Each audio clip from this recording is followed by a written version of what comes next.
प्लेयरों को रिस्पेक्ट नहीं देंगे, आपकी टीम कभी परफॉर्म नहीं करेगी। आप अगर यही माइंड सेट रखेंगे, क्योंकि मैं रिटायरमेंट दे चुका हूं और मेरा फैसला भी यही रहेगा, इस टीम मैनेजमेंट के साथ मैं कभी नहीं खेलूंगा। ये मेरा डन एंड डस्टेड फैसला। हाँ, मैं ये कहना चाहूँगा इस माइंड सेट को थोड़ा चेंज कर लें। शायद जो हमारे यंगस्टर्स हैं बेचारे, वो डर से बाहर निकल आएँ, वो अपने आप को एक्सप्रेस करें। हमारे सारे प्लेयर टैलेंटेड हैं, जितने भी हैं, फ़हीम है, शहीन है, अब्बास है, ये सारे अच्छे बॉलर्स हैं। आप इनको फ्रीडम दें भाई, इनको ना साइड लाइन करने की कोशिश करें। इनको जब तक आप भाइयों की तरह, फ्रेंड्स की तरह ट्रीट नहीं करेंगे, ये ग्राउंड में कभी भी जाके एक्सप्रेस नहीं करेंगे। जब ड्रेसिंग रूम में आप माहौल डरावना बना के रखेंगे, प्लेयर की और टीम की यही परफॉर्मेंस आएगी। आप एज अ टीम लेके चलें, आप अपनी ईगो को ज़रा साइड पे रखें, जो सीधी सी बात है। मैंने आके सच बोला था, मैंने परफॉर्मेंस की बात नहीं की थी कि टीम के जो 3 बड़े हैं, कप्तान बाबर ने भी कहा कि जी आमिर की परफॉर्मेंस का इशू था, मिसबा ने भी कहा परफॉर्मेंस का इशू था, वकार ने भी कहा परफॉर्मेंस का इशू था, और जो आपके लाखों फैंस हैं, अब हम पीसीबी के लिए आपका जवाब नहीं लेने हैं, हम आपके फैंस के लिए आपका जवाब लेने हैं। आप इस पे क्या कहेंगे? देखिए, मैं आई थिंक कल भी मैंने ट्विटर पे बात की थी कि ये पिक्चर्स को कहीं और लेके जा रहे हैं। मैंने परफॉर्मेंस या टीम पे ड्रॉप होने की वजह से तो रिटायरमेंट दी नहीं थी, मेरा इशू कुछ और था। जैसे आई थिंक कल विकी भाई ने मेरी बात का जवाब खुद ही दे दिया। उन्होंने कहा कि जी आमिर के बयानात से मुझे बहुत दुख हुआ है, तो मैं उनको बताना चाहूँगा, बल्कि मुझे खुशी हुई है कि उनको ये एहसास हुआ कि किसी के गलत या जो भी बयानात होते हैं वो किसी को तकलीफ़ दे सकते हैं। तो मेरे तो गलत नहीं थे, मैंने तो सच बोला, तो उनको तकलीफ़ हुई है। लेकिन जब से ऑस्ट्रेलिया सीरीज़, टेस्ट सीरीज़ ख़त्म हुई थी, अगर आप सबको याद हो, तो कभी वो कह रहे हैं डिच कर गया, कभी कह रहे हैं कि जी टेस्ट क्रिकेट उसने वर्कलोड की वजह से नहीं छोड़ी, वो तो खेलना ही नहीं चाहता। तो ये बयानात पीछे जो थे, जो मुझे दुख दे रहे थे, जो मुझे मेंटली अपसेट कर रहे थे। ये इशू ही नहीं था। देखिए, एज अ क्रिकेटर मुझे सबक पढ़ाया जा रहा है कि वो जी उसको तो चाहिए था कि वो जाता और डोमेस्टिक में जाता और परफॉर्म करता आ जाता। भाई, क्रिकेटर को पता होता है कि जब वो परफॉर्म नहीं करता, उसने जाके जो अपॉर्चुनिटी होती है, वो डोमेस्टिक क्रिकेट है या कोई लीग है, उसने जाके वहाँ पे परफॉर्म करना होता है। और सब्र का पैमाना मेरे से बेहतर कोई नहीं जानता। मैं 5 साल क्रिकेट नहीं खेला था, 2010 से 2015 तक, जब मुझे पता था कि मैं बॉल को भी हाथ नहीं लगा सकता था। तो तब मैंने हिम्मत नहीं हारी। ये सीन कुछ और था कि मैं परफॉर्मेंस की वजह से मुझे ड्रॉप किया और मैं हिम्मत हार गया और मैं जो है मैं क्रिकेट छोड़ रहा हूँ। ऐसा नहीं होता। यहाँ पे कितने लेजेंड्स हैं जिनके 15-15, 20-20 कमबैक हुए पाकिस्तान क्रिकेट में। तो ये तो एज अ क्रिकेटर जब हम क्रिकेट स्टार्ट करते हैं तो हम यही सीखते हैं कि भाई परफॉर्म करेंगे तो टीम में रहेंगे, नहीं करेंगे तो हम जाएंगे डोमेस्टिक में परफॉर्म करेंगे, वापस आ जाएंगे। ये तो कोई इशू ही नहीं था। इशू ये था परफॉर्मेंस की। अगर बात करते हैं फिर कि जी परफॉर्मेंस का इशू था, तो फिर मुझे ये बता दें, जब मैं बांग्लादेश लीग में खेल रहा था और मैंने 21 आउट किए थे, तो अगले दिन टीम अनाउंस होती है और मैं टीम में नहीं था और मुझे पता भी नहीं था। और अगर कह रहे हैं वो पर्सनल नहीं था, तो मेरे से बात करनी चाहिए थी, मुझे बताना चाहिए था कि भाई मुझे क्यों ड्रॉप किया। मुझे तो नहीं पता था, मैं टीम से ड्रॉप था। और मैं तो परफॉर्मेंस को तो ये खुद लेके आ रहे हैं, अब मैं परफॉर्मेंस को डिस्कस कर रहा हूँ, तो मुझे तो नहीं बताया गया था। दूसरा ये है कि परफॉर्मेंस की बात मुझे नहीं समझ आती कि 3-4 मैचेस या 5 मैचेस पे कहते हैं परफॉर्मेंस नहीं थी, तो फिर तो इस तरह के बहुत सारे जिनको एक मैच पे पाकिस्तान खिला दिया गया। अब बेचारों उनके साथ भी ज्यादती है, टू बी ऑनेस्ट, कि एक मैच पे आप पाकिस्तान खिला देते हैं और उसके बाद अगर वो 2 मैचों में ना करे तो वो कहते हैं कि जी खुदा हाफिज़, घर जाएं। तो ऐसा होना नहीं चाहिए। बाकी एज अ क्रिकेटर मुझे पता है कि भाई मैं परफॉर्म करूँगा तो वापस आ जाऊँगा, ये नहीं था। दूसरा, पर्सनल नहीं था। तो फिर जब स्टेटमेंट्स आती हैं, जी हमने उन्हीं को प्रेफर किया जो तीनों फॉर्मेट के लिए अवेलेबल हैं, हमने उन्हीं को सेंट्रल कॉन्ट्रैक्ट दिया जिन्होंने रेड बॉल खेलनी है। तो ये फिर क्या था?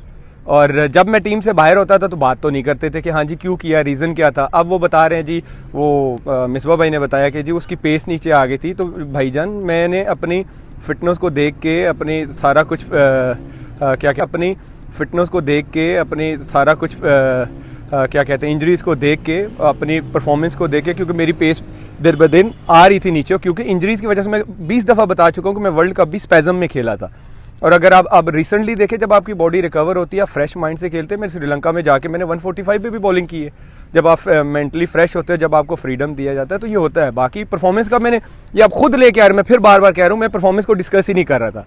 क्रिकेटर ठीक है, आप बाहर होते हो, अंदर आते हो। बहुत सारे यूनुस भाई कितनी दफ़ा बाहर हुए, उन्होंने कम बैक किया। आज हम उनको लेजेंड्स कहते हैं, क्योंकि ये क्रिकेटर का हिस्सा होता है कि उसने बाहर होना है, वो मेहनत करता है, जाके कम बैक करता है। और यूनुस भाई, शाहिद भाई, यूसुफ भाई, कितने लोगों के कम बैक्स हुए। तो इसमें मुझे ये नहीं था कि भाई कि मैं परफॉर्मेंस से बाहर हुआ, ओहो मुझे टीम से बाहर किया तो अब तो मेरा कुछ नहीं होने वाला। ऐसा नहीं होता भाई। मैं 5 साल क्रिकेट नहीं खेला, मैंने तब सब्र रखा था, तो अब मुझे पता था कि मैं क्रिकेट खेल रहा हूँ और मैं कम बैक कर सकता हूँ। आप यहाँ पे एक मैच पे पाकिस्तान खिला सकते हैं लड़कों को, तो यहाँ तो कुछ भी हो सकता है। फिर मैं तो, मुझे अल्लाह ने इतनी स्किल्स दी हैं, मुझे अपने आप पे इतना बिलीव है कि मैं कर सकता हूँ और मैं परफॉर्म करके वापस आ सकता था। ये इशू ही नहीं था।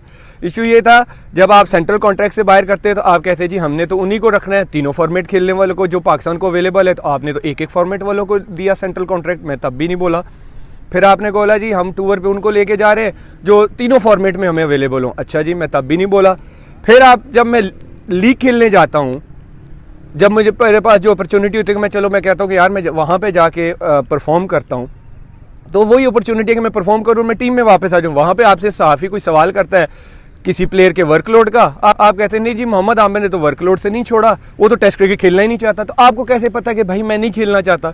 इसी तरह जिस तरह आप कह रहे हैं कि नो आमिर ने ये गलत बयान दे दिया, मुझे बड़ा दुख हुआ, तो मुझे भी बड़ा दुख हुआ था, मैं भी मेंटली अपसेट हुआ था। मेंटली टॉर्चर इसी को कहते हैं जब आप आहिस्ता आहिस्ता प्लेयर को जो है ना साइड लाइन करने की कोशिश करते हैं। मैं वो मेंटल टॉर्चर का मतलब था, और कोई ना परफॉर्मेंस का मुझे कोई इशू नहीं है भाई, मैं परफॉर्मेंस करता, मैं वापस आ जाता, कोई इशू नहीं। मैं कितनी दफ़ा मिकी के दौर में भी टीम से बाहर हुआ एशिया कप से, उसके बाद आया मैं डोमेस्टिक खेला, परफॉर्म किया, मैं साउथ अफ्रीका के टूर पर चला गया।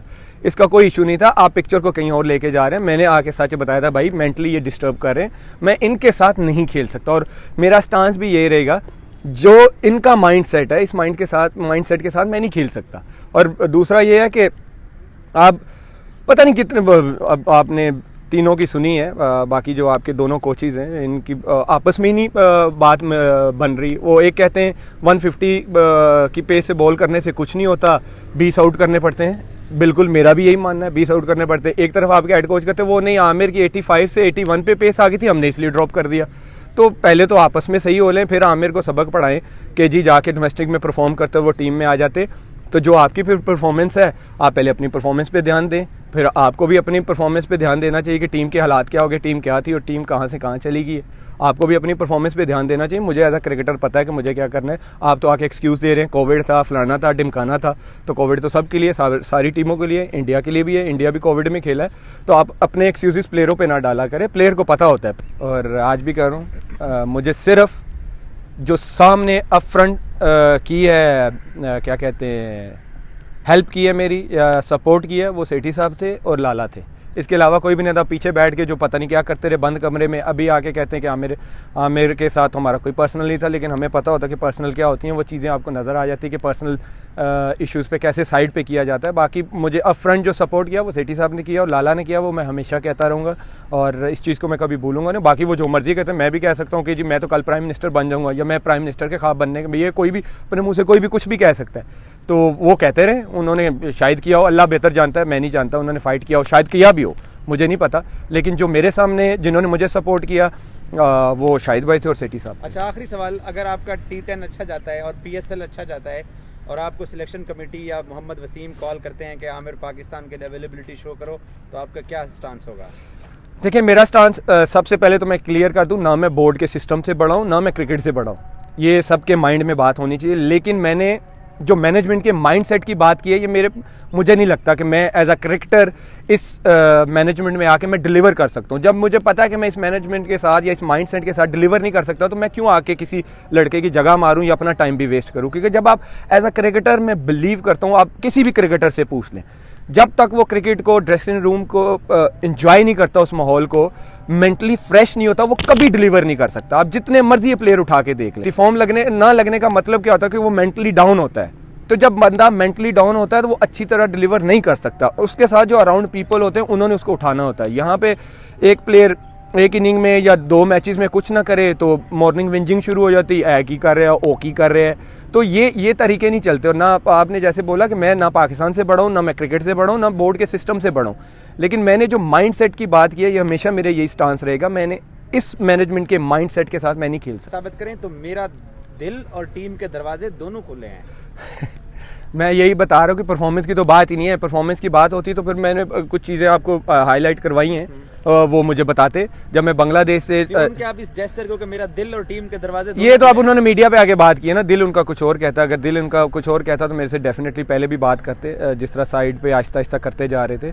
और दूसरा, मुझे नहीं लगता कि मैं खेल सकता हूँ, टू बी ऑनेस्ट। चीज़ें बहुत आगे निकल चुकी हैं। मैं ये नहीं कहता कि PCB उनको निकाले, बिल्कुल उनका रखे। PCB का एक सिस्टम है, उनको सिस्टम के तहत लेके आए। वो देखिए एज अ क्रिकेटर बहुत अच्छे थे। विकी भाई लेजेंड रहे हैं क्रिकेट में, मिसबा भाई बहुत अच्छे कप्तान रहे हैं, लेकिन जो माइंड सेट होता है ना मैनेजमेंट का प्लेयर्स के साथ, ये एक डिफरेंट कोचिंग है भाई, ये डिफरेंट एक एजुकेशन है। कि मैं भी आप कहूँ कि जी मुझे थोड़ी बहुत बॉलिंग आती है तो मैं फलाने बॉलर को सिखा सकता हूँ, मैं नहीं सिखा सकता। उसके लिए भाई जाके मुझे एक टेम्परामेंट, एक एजुकेशन लेनी पड़ेगी कि मैंने प्लेयर के साथ हैंडल कैसे करना है। तो ज़रूरी नहीं है कि एक अच्छा कोच है वो अच्छा मैनेजमेंट भी में भी जाके अच्छा डिलीवर करे, लेकिन मुझे नहीं लगता कि मैं इस माइंड सेट, जो इनका माइंड सेट है, इस माइंड सेट के साथ मैं खेल सकता हूँ। I don't think so. अच्छा, एक और चीज़ आमिर, पहले आपके ऊपर ये तासुर देने की कोशिश की गई कि ये लीग्स की वजह से पाकिस्तान नहीं खेलना चाहता।